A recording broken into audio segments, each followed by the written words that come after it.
yourself, on your faith, on your dreams, on your mind, on your health, yeah. You gotta work, never tell, keep your head.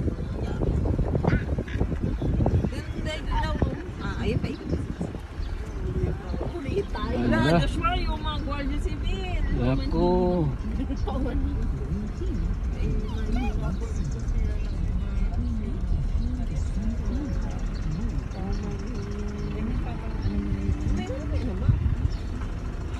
Ibababa natin mga gamit natin? Oo, syempre, iiwan natin yan. Pero magsa-check-in muna. Bababa na. Hindi ba dito tayo? Hindi, dito na tayo magsa-check-in muna. Joshua, gandang buhay. Sa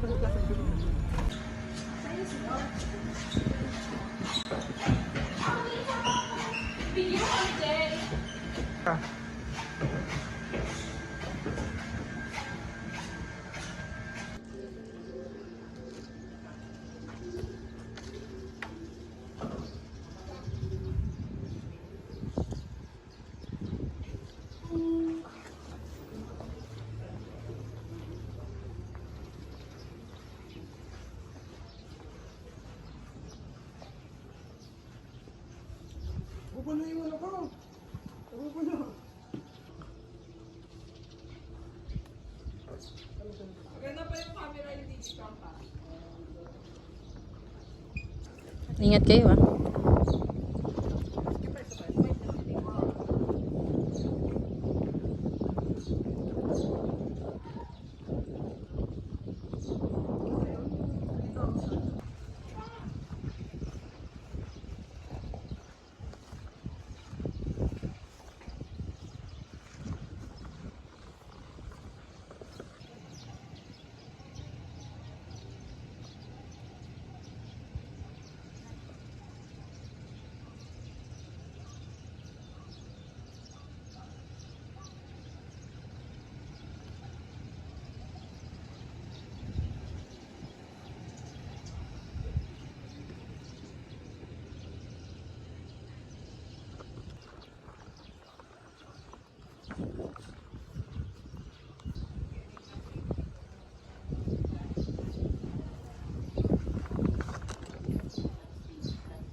Baka ano po nakita. Oh, maganda dun oh. Yung mga nakikita na pa.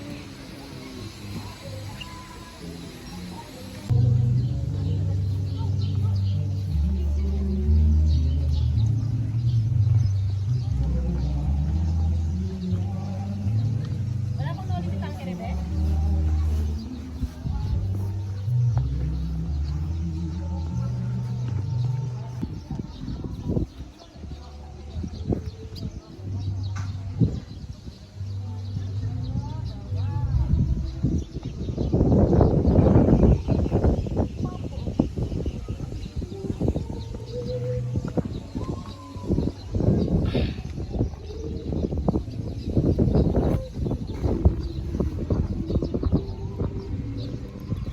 Freedom at lugar de la libertad.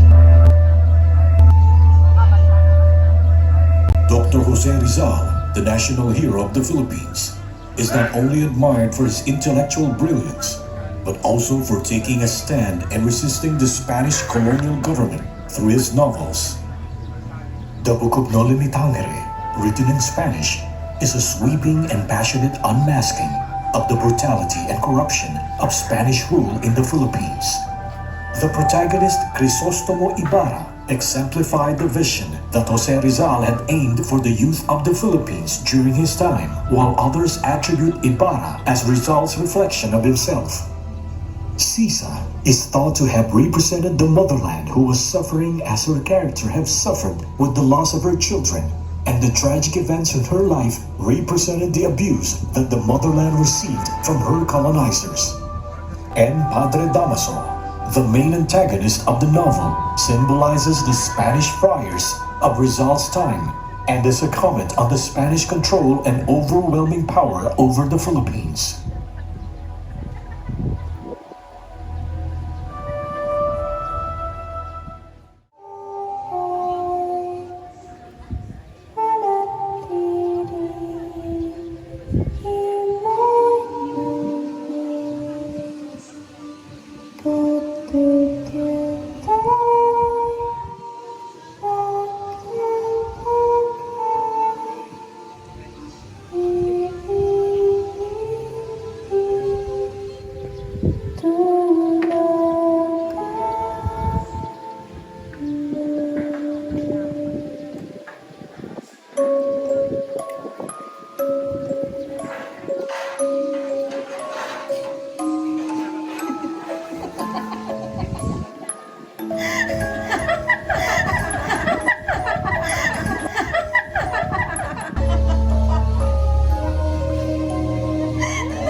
Ako anong araw ngayon? Araw ng mga patay!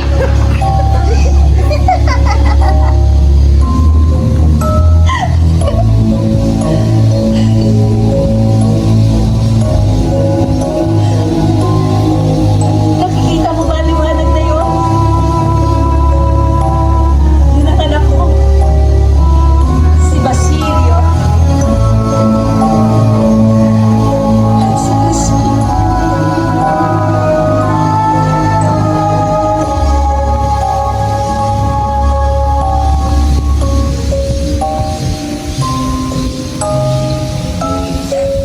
Si Crispy. Nandun sa simbahan na yun. Kinuha siya sa akin ng mga kuga. Si Crispy.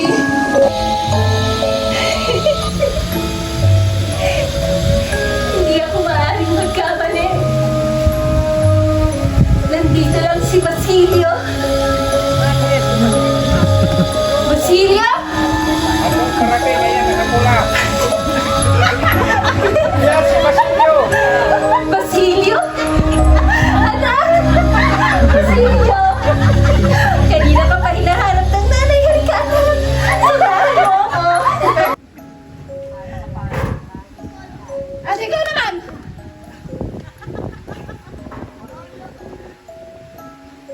Ikaw? Ang gwacho si Bill!